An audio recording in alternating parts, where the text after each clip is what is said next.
Selamat pagi pemirsa. Korupsi dan penyalahgunaan kekuasaan demi kepentingan pribadi atau golongan masih menjadi bagian dari perjalanan Republik ini. Di usia yang sudah 78 tahun, praktek lancung itu bukannya menipis, justru seakan kian mendarah daging di negeri ini. Dalam pesan Natal pada Senin lalu, Keuskupan Agung Jakarta Ignatius Kardinal Suharyo Hardjoatmojo tidak kuasa menahan kesedihannya lantaran Indonesia kini semakin jauh dari kata ideal.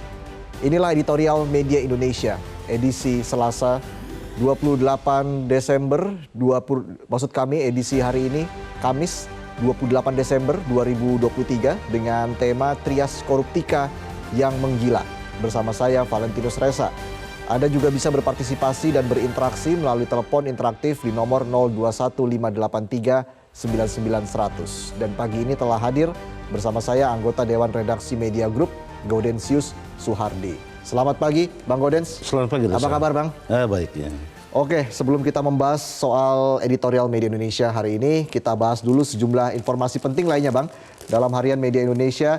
Yang pertama adalah sinyal kuat Pilpres 2 putaran ini, Bang Gaudens, mengacu pada hasil survei CSIS yang teranyar, di mana posisi Amin kian kokoh di peringkat kedua dengan 26,1%, sedangkan pasangan Ganjar Mahfud memperoleh 19,4%. Untuk posisi pertama masih diisi oleh pasangan Prabowo Gibran dengan 43,7%. Bagaimana Bang Gaudens melihat hasil survei dari CSIS ini? Ya, hasil survei CSIS maupun survei-survei lainnya itu memperlihatkan atau menunjukkan bahwa belum ada pasangan yang menang mutlak atau di atas 50% plus 1 ya. Ya. Kalau 50% plus 1 itu kan berarti satu putaran. Karena itu dari hasil survei itu menunjukkan bahwa kemungkinan Pilpres itu 2 putaran. Walaupun narasi yang dikembangkan sekarang ini kan daripada mengeluarkan dana yang besar, lebih baik satu putaran. Tetapi kita harus katakan bahwa demokrasi itu bukan soal uang, bukan soal harga, tetapi bagaimana rakyat diberi kesempatan seluas-luasnya menggunakan hak pilihnya untuk menentukan siapa yang menjadi pemimpin dan yang akan menghadirkan kebahagiaan bagi rakyat itu sendiri. Iya, artinya peluang untuk 2 putaran justru jauh lebih besar sekarang ya Bang, kalau kita lihat dari hasil survei CSIS ini ya Bang. Ya, memang KPU maupun undang-undang sudah menentukan bahwa kalaupun ada putaran kedua itu kan akan digelar pada bulan Juni ya. Kita berharap jangan dipaksakan untuk satu putaran kalau memang rakyat tidak mau untuk satu putaran. Jangan pula beralasan hanya karena biaya dipaksakan dengan satu putaran dengan menggunakan segala cara.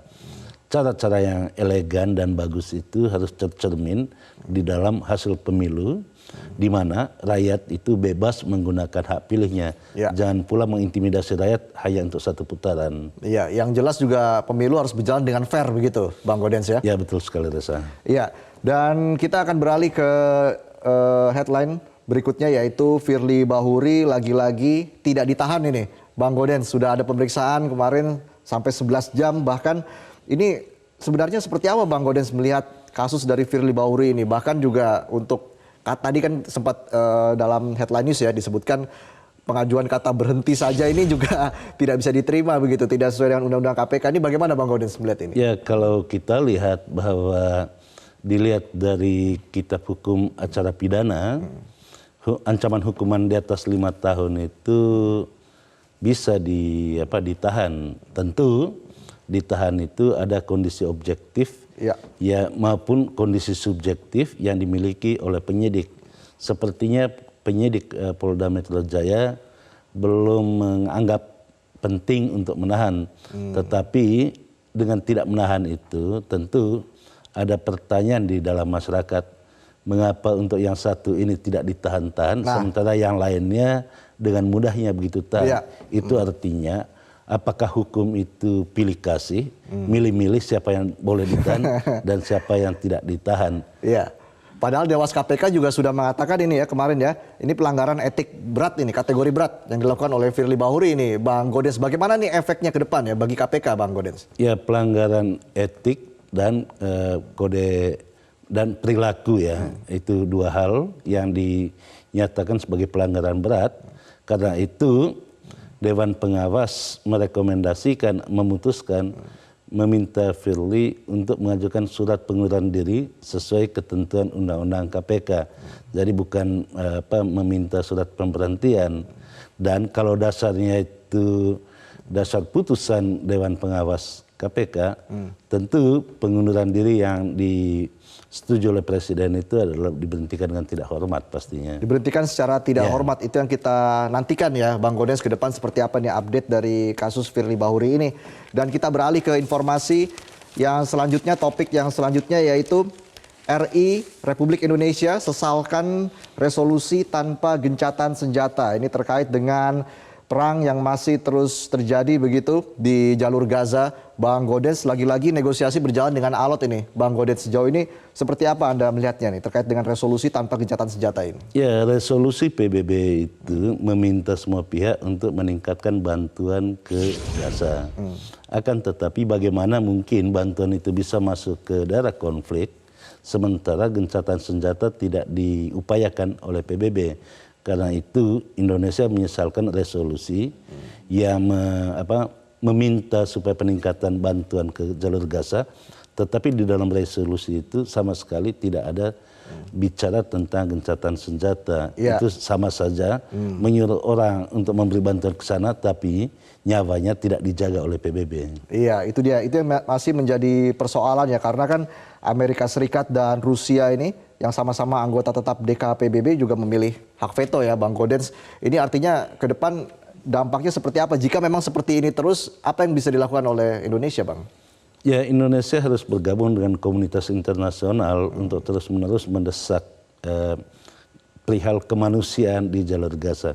Jadi bukan soal siapa menang, siapa kalah, dan siapa salah, siapa benar. Tetapi persoalan utama kita hari ini adalah persoalan kemanusiaan yang begitu mudahnya nyawa dicabut oleh mesin-mesin perang di jalur Gaza. Baik, itulah tadi 3 topik atau 3 headline yang kita angkat di media Indonesia, dan tema editorial kita hari ini adalah Trias Koruptika yang menggila. Ini sebelum kita masuk ke sana Bang Gaudens, ketika Trias Politika ini diplesetkan menjadi Trias Koruptika, ini bagaimana Bang Gaudens? Apakah memang ini sudah menjadi sebuah alarm bahaya atau seperti apa nih soal kasus korupsi yang ada di Indonesia ini Bang Gaudens? Ya, kekuasaan itu memang membuat orang lena dan silau ya.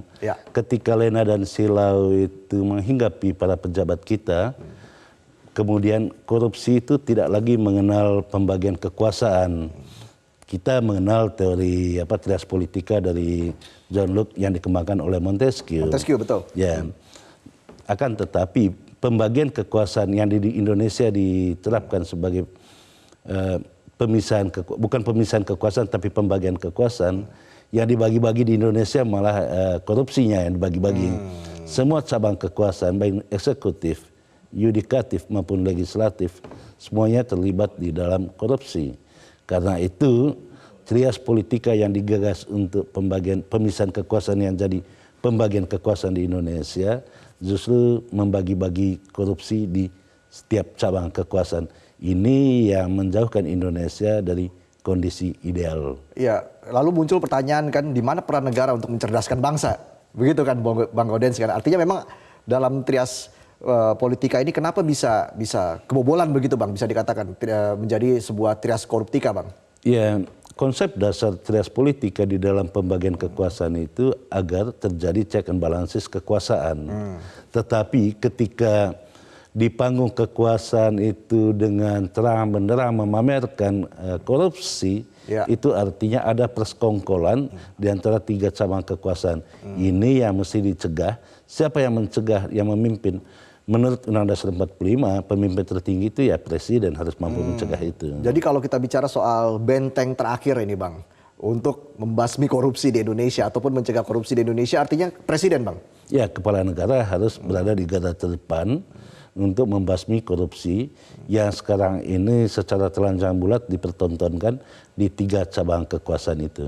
Oke, baik. Artinya memang peran negara tadi seperti yang saya singgung di awal ya, peran negara dalam mencerdaskan bangsa itu Bang Gaudens ini di mana? Karena sepertinya ini semakin ruwet kan. Kalau kita bicara soal indeks korupsi juga yang semakin melorot begitu Bang Gaudens. Artinya ini akarnya ada di mana Bang masalahnya? Ya, peran negara itu kan representasi negara itu ada pada kepala negara. Karena itu kita berharap peran negara dengan kampanye kepala negara ketika mau menjadi presiden revolusi mental tidak nampak di dalam kasus pemberantasan korupsi ini. Bahkan garda terdepan yang diharapkan untuk memberantas korupsi itu yaitu Komisi Pemberantasan Korupsi yang kemudian di dalam undang-undang terbaru itu menjadi masuk di dalam rumpun kekuasaan eksekutif. Ketuanya saja terlibat dugaan korupsi. Ini kan sangat memprihatinkan ya. Betul. Nanti kita akan bahas lebih jauh lagi terkait dengan hal itu, Bang Gaudens. Tapi kita ikuti dulu editorial Media Indonesia berikut ini, pemirsa.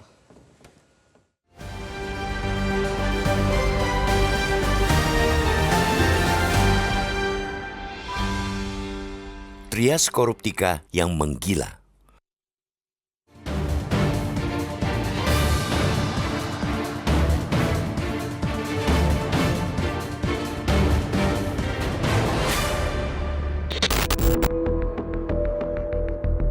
Korupsi dan penyalahgunaan kekuasaan demi kepentingan pribadi atau golongan masih menjadi bagian dari perjalanan Republik ini.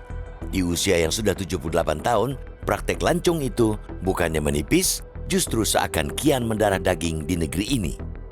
Dalam pesan Natal pada Senin 25 Desember lalu, Uskup Keuskupan Agung Jakarta Ignatius Kardinal Suharyo Harjoatmojo tidak kuasa menahan kesedihannya lantaran Indonesia kini semakin jauh dari kata ideal.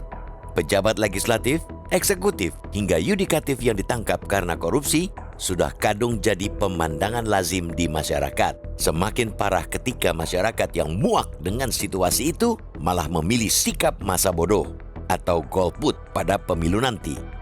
Tujuan bernegara sebagaimana tertuang di dalam pembukaan Undang-Undang Dasar 1945 pun telah tergantikan oleh syahwat korup dan pelanggengan kekuasaan.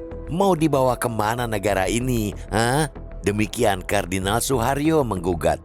Salah satu tujuan kehidupan bernegara ialah memajukan kesejahteraan umum.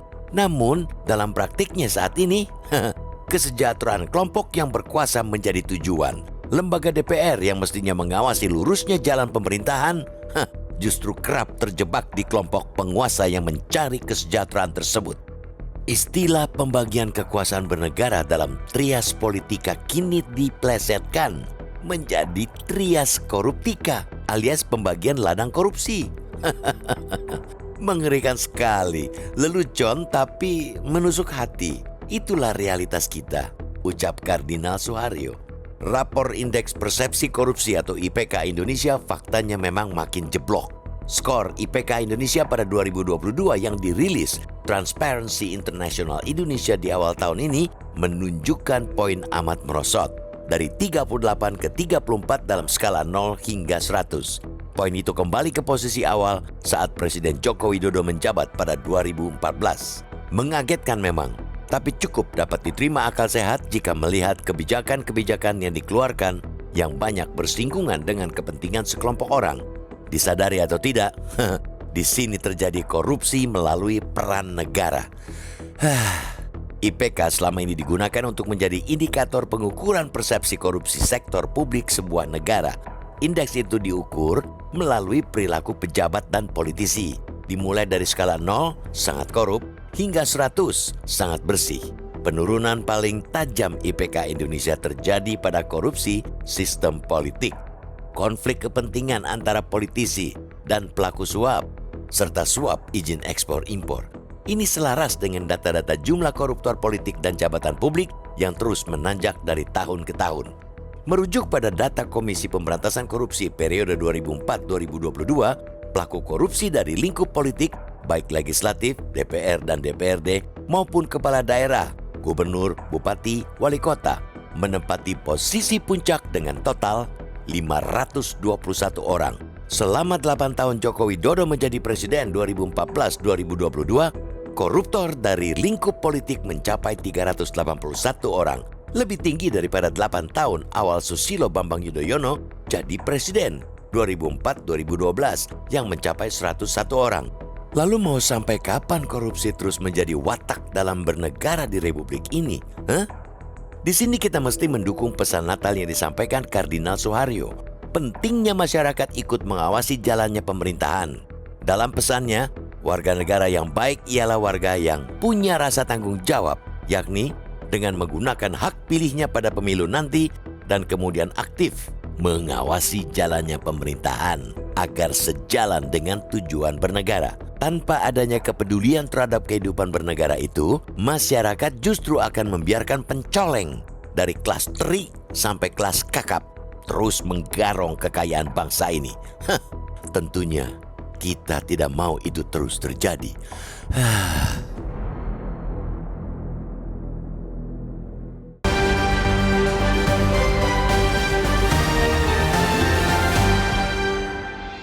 Ya pemirsa, itulah tadi editorial Media Indonesia, Trias Koruptika yang menggila. Anda juga bisa berpartisipasi dan berinteraksi melalui telepon interaktif di nomor 021 583 99 100. Kami akan kembali sesaat lagi.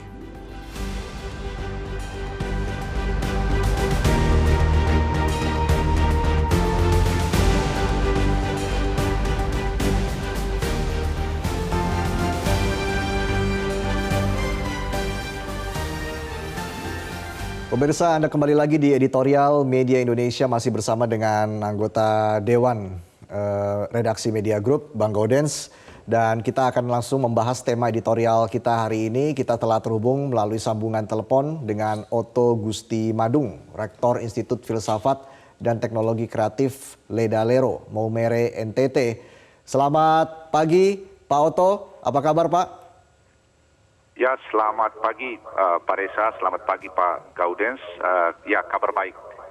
Baik, Pak Otto, kalau Anda sendiri melihat trias politika ini yang diplesetkan menjadi trias koruptika, bagaimana pandangan Anda ini Pak?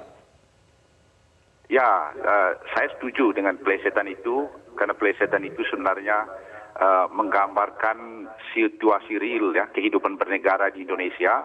Hampir semua pilar penting dalam kehidupan bernegara kita, yakni lembaga legislatif, lembaga yudikatif, dan juga lembaga eksekutif terlibat dalam kasus korupsi. Ya, jadi plesetan itu sebenarnya sedang menggambarkan situasi yang real dalam kehidupan bernegara, dan ini miris tentunya.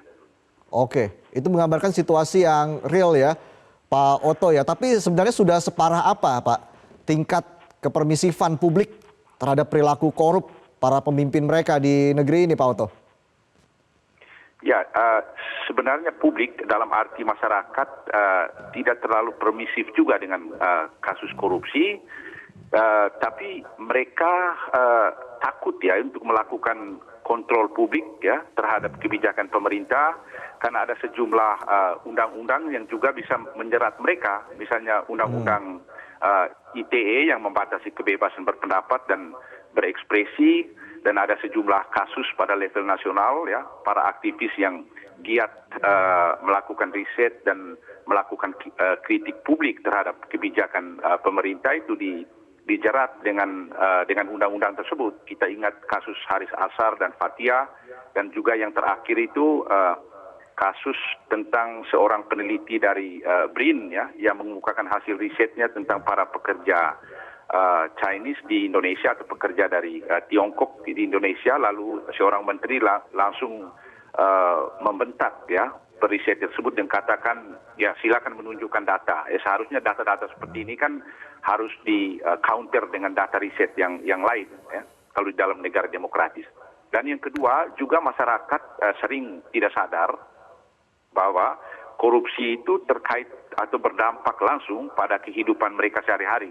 Misalnya gedung sekolah yang rusak, rumah sakit yang tidak terurus, jalan raya yang juga rusak karena sebagian besar dari dana yang dipakai untuk membangun jalan itu dikorup, dan juga biaya kesehatan yang mahal, harga bahan pokok yang mahal. Itu kan sebenarnya dampak dari korupsi. Dan tugas politik, terutama partai politik yang memberikan pendidikan politik kepada masyarakat seharusnya untuk giat mengontrol ya jalannya pemerintahan, seperti yang disampaikan oleh Kardinal Suharyo tentang peran warga negara yang baik ya, seperti yang dikemukakan dalam editorial Media Indonesia hari ini. Oke, apakah artinya memang peran negara yang peran negara sebagai fungsi utamanya adalah mencerdaskan bangsa dan juga mendidik bangsa agar lebih baik, ini gagal menurut Anda, Pak Oto, sejauh ini? Ya, betul. Saya kira itu gagal dijalankan oleh partai politik dan oleh negara. Seharusnya peran negara juga bukan hanya memerintah, tapi juga memberikan pendidikan politik kepada masyarakat, kemudian memastikan bahwa kebebasan mereka untuk menyampaikan pendapat di ruang publik itu dijamin dan seharusnya didorong, karena tanpa kontrol publik itu kekuasaan pasti cenderung disalahgunakan. Kita ingat ungkapan yang terkenal dari Lord Acton, dia katakan power tends to corrupt, absolute power corrupts absolutely. Jadi kekuasaan itu cenderung korup, ya. Kekuasaan yang tidak terkontrol atau yang absolut itu sudah pasti korup. Dan peran warga negara ialah memastikan dan mengontrol jalan kekuasaan itu agar kekuasaan itu digunakan untuk kepentingan orang banyak, ya. Oke, baik. Kalau kita mengacu ke Pancasila begitu ya, Pak Oto, sila pertama adalah ketuhanan yang Maha Esa, Pak Oto. Kita percaya masyarakat Indonesia adalah masyarakat yang religius. Tapi kenapa korupsi ini selalu ada, selalu mengiringi begitu, Pak Oto, bahkan di level-level pejabat yang memang memegang peranan penting di Indonesia, Pak Oto? Ya, betul. Ini pertanyaan yang menarik, Mas Reza. Sebenarnya agama itu kan memiliki dua dimensi, ya. Agama itu memiliki dimensi ritual, ya, dan juga memiliki dimensi praksis pembebasan. Kesan saya di Indonesia itu agama sering direduksi menjadi ritualisme. Agama itu hanya mengurus ibadah, mengurus relasi pribadi dengan Tuhan.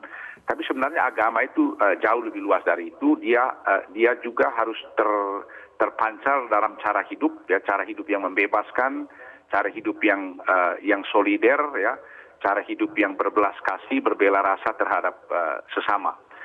Akibatnya ketika agama itu direduksi menjadi perkara ritualisme, maka ya, orang bisa religius atau saleh sekaligus tapi korup, ya, dan bahkan tidak jarang hasil-hasil korupsi itu dipakai untuk membangun rumah ibadah atau membiayai perjalanan-perjalanan secara religius, dan ini tentu hal-hal yang harus diperangi bersama.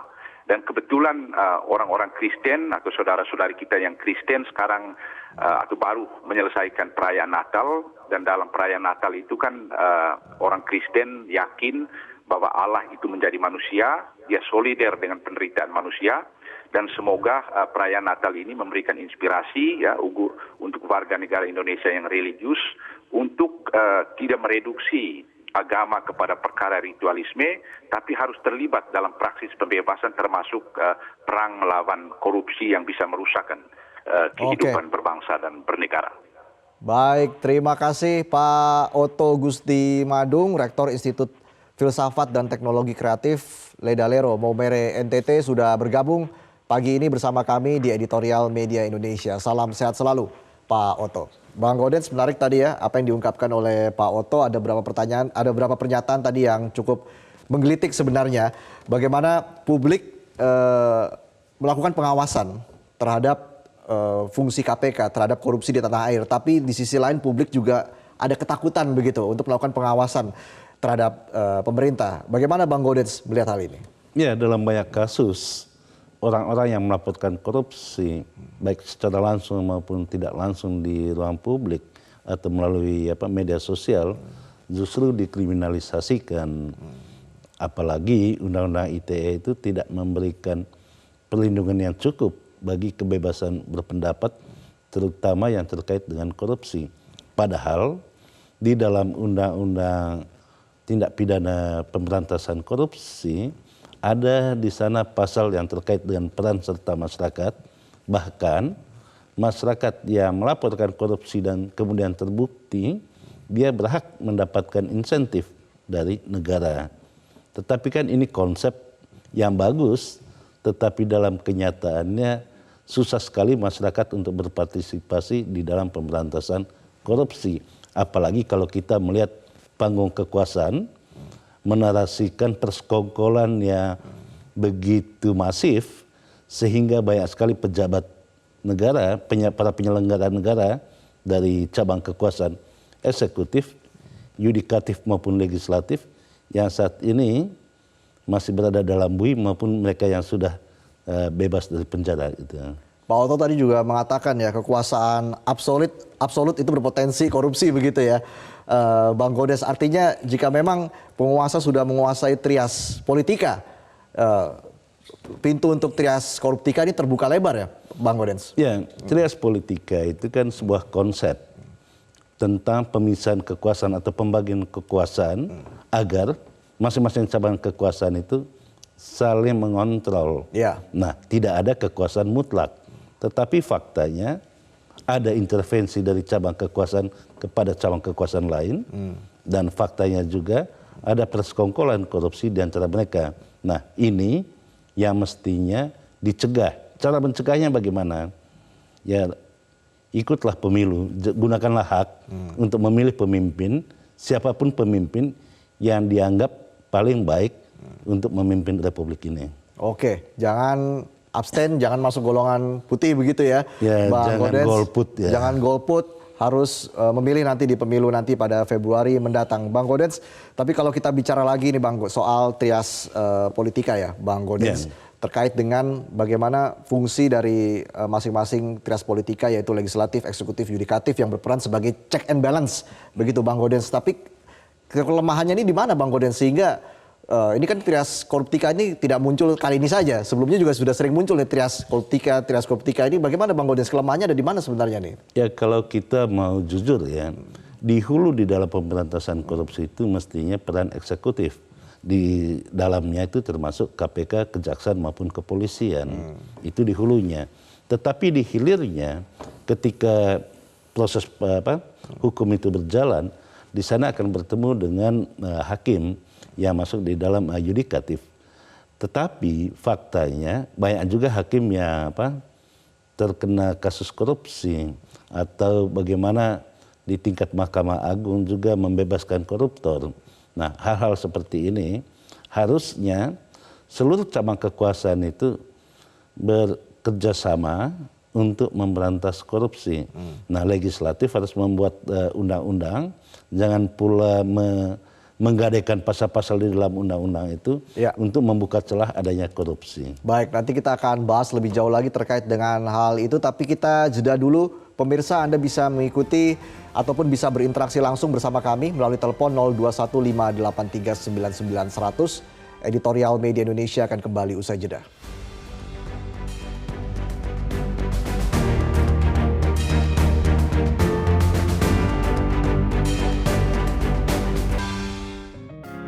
Media Indonesia mengajak Anda untuk mengakses fitur premium e-paper. Dengan sajian konten berbasis intelektual dan meneguhkan kebangsaan, Media Indonesia tampil dengan lebih dinamis melalui e-paper Media Indonesia yang dapat Anda akses kapan saja, di mana saja. Caranya mudah, download aplikasi Media Indonesia di Android atau ketik link e-paper.mediaindonesia.com atau bisa scan QR Code pada layar kaca Anda. Klik tab e-paper di bagian samping layar tablet Anda, daftarkan data diri, serta pilih paket berlangganan e-paper Media Indonesia sesuai dengan kebutuhan Anda. Nikmati juga bonus spesial tambahan 4 halaman rubrik fokus setiap hari. Semua bisa Anda dapatkan hanya di e-paper Media Indonesia. Untuk informasi lebih lanjut, hubungi customer service di nomor 0811 1201 2018 atau kunjungi media sosial @mediaindonesia. Media Indonesia, referensi bangsa. Pemirsa, terima kasih Anda masih bersama kami di Editorial Media Indonesia. Editorial Media Indonesia hari ini mengangkat tema trias koruptika yang menggila. Anda bisa berdiskusi bersama kami di nomor telepon 0215839900. Kita terima penelpon yang pertama. Sudah ada Pak Biom dari Mataram, Nusa Tenggara Barat. Selamat pagi Pak Biom. Selamat pagi, Bung. Baik. Dan Bang Golden. Baik Pak Biom, langsung saja Pak Biom, bagaimana Anda melihat tema kita hari ini, trias koruptika yang menggila? Baik, jadi begini.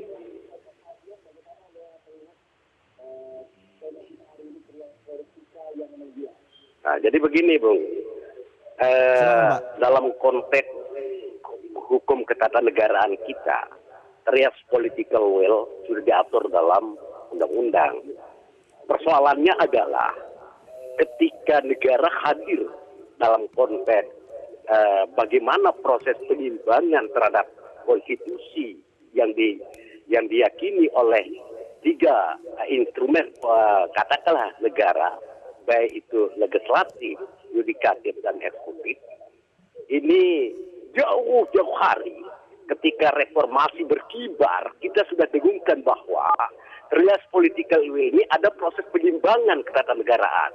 Tapi di era reformasi, sekarang ini tiga institusi ini tidak berjalan maksimal. Malah saya menjustifikasi bahwa disinilah lembaga korupsi yang sangat luar biasa memberikan potret merah di Republik ini. Di satu. Lalu yang kedua, saya dulu di Strom juga ya, Bang Golden, berjuang untuk negara. Jadi kelihatannya korupsi ini tidak akan pernah selesai sampai dunia ini akhirat. Undang-undang, lalu pelantikan, sumpah, ini hanya performing yang hanya menjustifikasi dirinya sebagai pejabat. Tapi itu tidak membentengi dia dalam konteks iman mereka yang takut kepada Allah dalam melaksanakan tugas jabatannya. Nah, solusinya adalah pertama, penegakan law enforcement. Selalu saya katakan di Metro ini penegakan law enforcement. Penegakan hukum yang harus kita tegas. Yaitu dalam KUHP sudah mengatur. Apabila terjadi pidana korupsi extraordinary crime tadi, maka hukumannya adalah hukuman mati, sama dengan tindak pidana narkoba. Tapi korupsi ini dianggap biasa, bahkan menjadi pidana ringan, dipiring. Jadi saya selaku pengacara yang ngomong seperti saya ini satu. Lalu yang kedua, lembaga-lembaga inilah yang perlu kita segera antisipasi personal dia mereka ini, karakter mereka, supaya nanti ke depan pejabat negara ini orang yang betul-betul bersih. Sehingga undang-undang perampasan aset itu untuk segera DPR finalisasikan. Tidak lagi hanya bermain dalam tataran politik sesaat di parlemen itu yang kedua. Lalu yang ketiga adalah pimpinan negara ke depan, presiden terutama sebagai pemegang kekuasaan mandat rakyat, harus berani bersikap tegas terhadap pidana korupsi. Kalau seperti ini sampai dunia ini kiamat akan pernah selesai korupsi ini. Capek kita, Bang. Capek sudah. Lelah kita urus negara ini. Kami tidak digaji urus negara ini. Mereka digaji besar loh ini. Lalu mereka lakukan korupsi untuk uang rakyat ini. Terima kasih. Baik, terima kasih Pak Biom sudah menyampaikan ataupun mengutarakan aspirasinya bersama kami di editorial Media Indonesia pagi ini. Kita lanjut ke penelpon yang kedua, sudah ada Pak Edward dari Curup, Bengkulu. Selamat pagi Pak Edward. Selamat pagi Metro TV. Baik, Pak Edward, silakan Pak. Saya cuma setuju dengan plesetan dari Metro. Metro selalu mengangkat kasus korupsi terus dibicarakan. Tapi ternyata indeks korupsi kita tetap tinggi. Ini yang kita prihatinkan. Kita teringat, sekali lagi saya ungkapkan, teringat dengan kata-kata Bung Hatta dulu. Korupsi itu merupakan bagian budaya dari bangsa Indonesia. Yang prihatin kita menyesalkannya.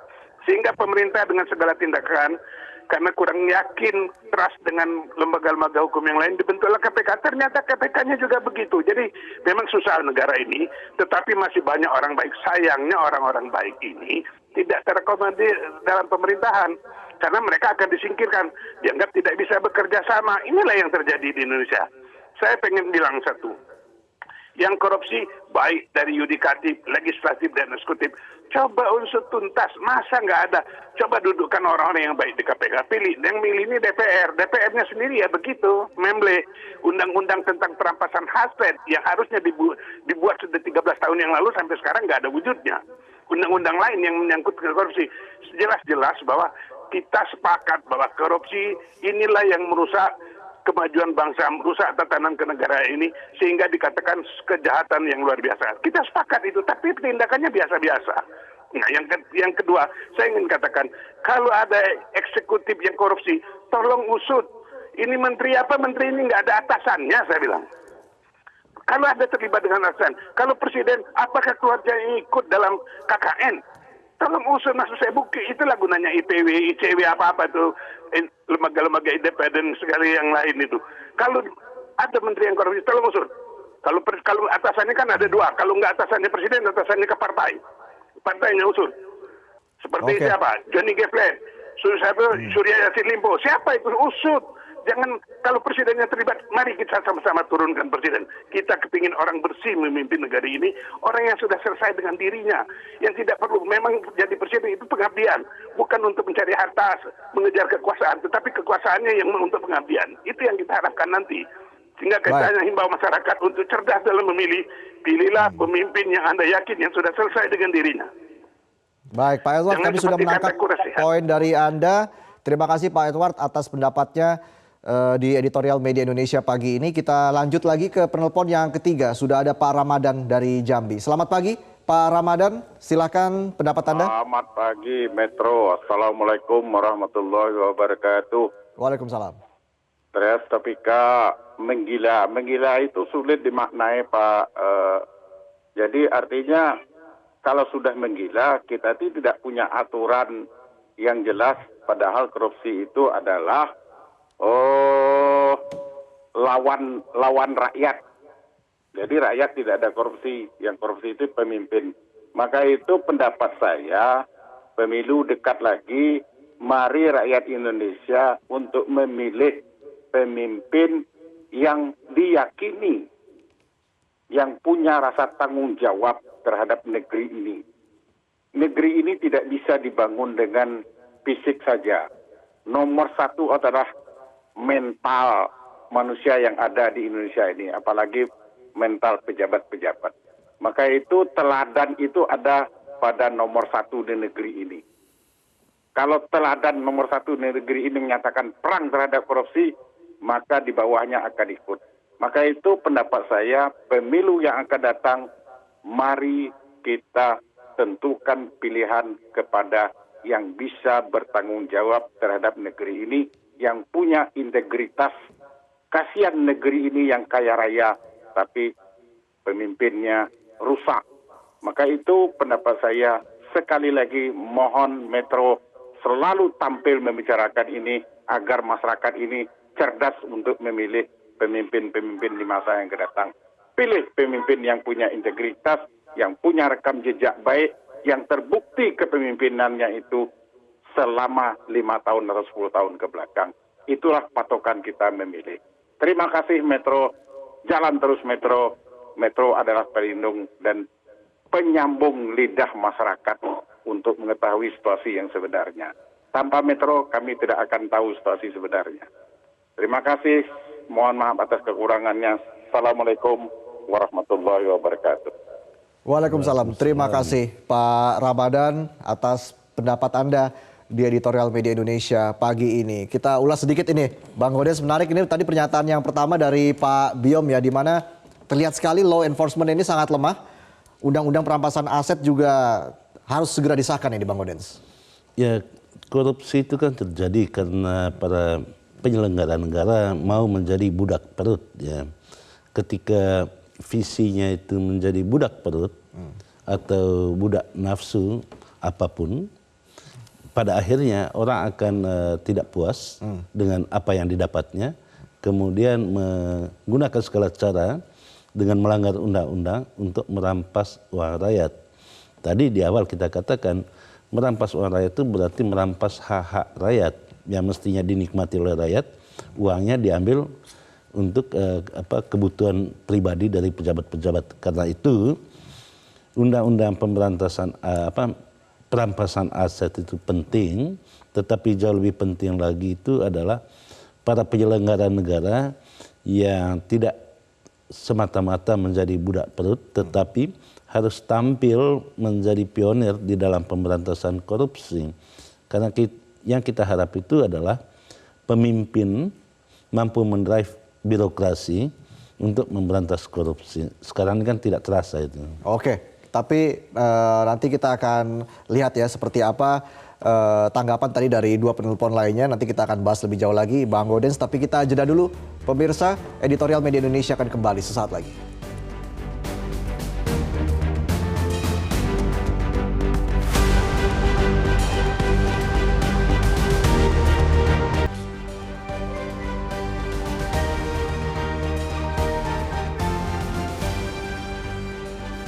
Pemirsa, kita kembali berbincang dengan Bang Gaudens. Di sini Bang Gaudens, ini ada data menarik merujuk pada data KPK periode 2004 hingga 2022. Pelaku korupsi dari lingkup politik baik legislatif maupun kepala daerah menempati posisi puncak dengan total 521 orang ini. Bang Gaudens, ini sudah mengkhawatirkan ya. Itulah kenapa editorial Media Indonesia kali ini mengangkat trias koruptika yang menggila. Bang Gaudens, artinya nih bagaimana caranya untuk mencegah lagi ke depan ini agar setidaknya bisa diminimalisir tingkat korupsi ini, Bang Gaudens? Ya, tentu untuk mencegah itu harus dilakukan revolusi penguatan kelembagaan. Kita tahu bahwa sumber utama korupsi itu adalah pada pola rekrutmen pemimpin para penyelenggara negara. Misalnya kenapa kepala daerah itu jatuh ke dalam kubangan korupsi, karena proses politik di dalam pilkada itu sangat mahal. Jadi ketika dia memimpin, dia hanya bekerja untuk mengembalikan modal. Karena itu peran cukong pilkada itu harus minimalisasi. Kalau bisa di-cut ya? Ya, karena itu harus dibuatkan mekanisme yang transparan terkait dengan pembiayaan pilkada. Itu yang pertama. Oke. Yang kedua, bagaimana ketika mereka udah masuk ke dalam kekuasaan. Kita kenal dengan teori trias politika yang berfungsi untuk adanya check and balances, dan itu yang tidak pernah terjadi selama ini. Karena apa?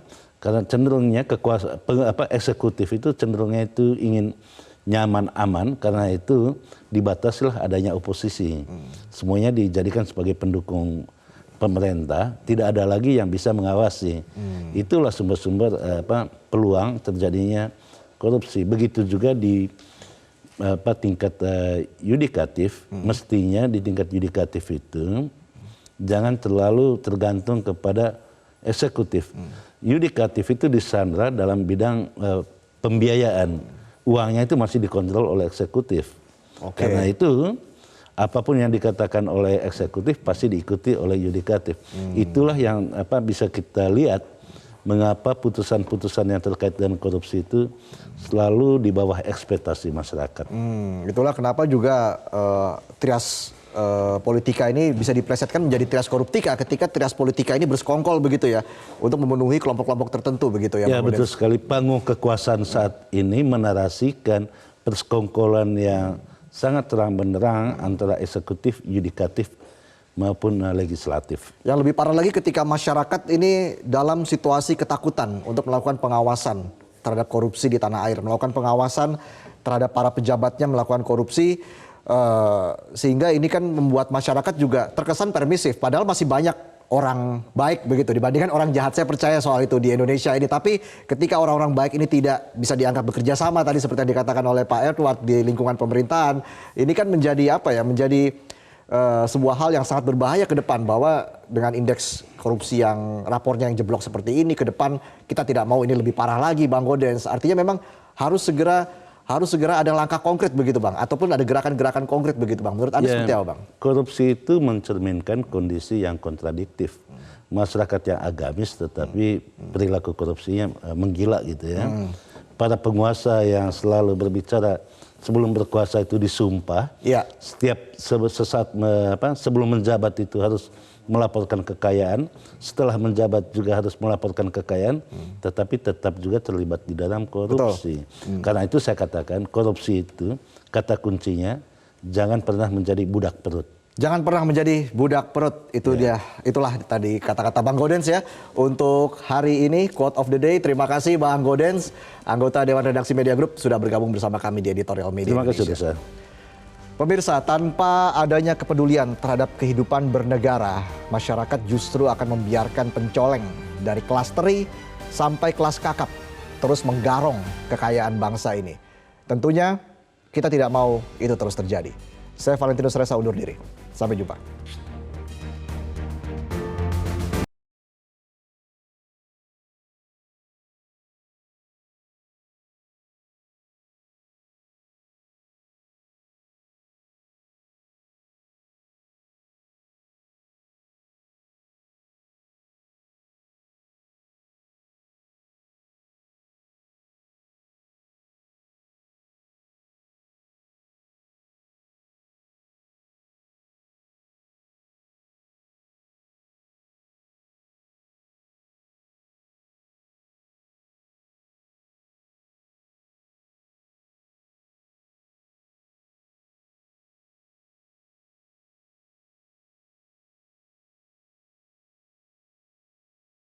Jelajahi cara baru mendapatkan informasi. Download Metro TV Extend sekarang.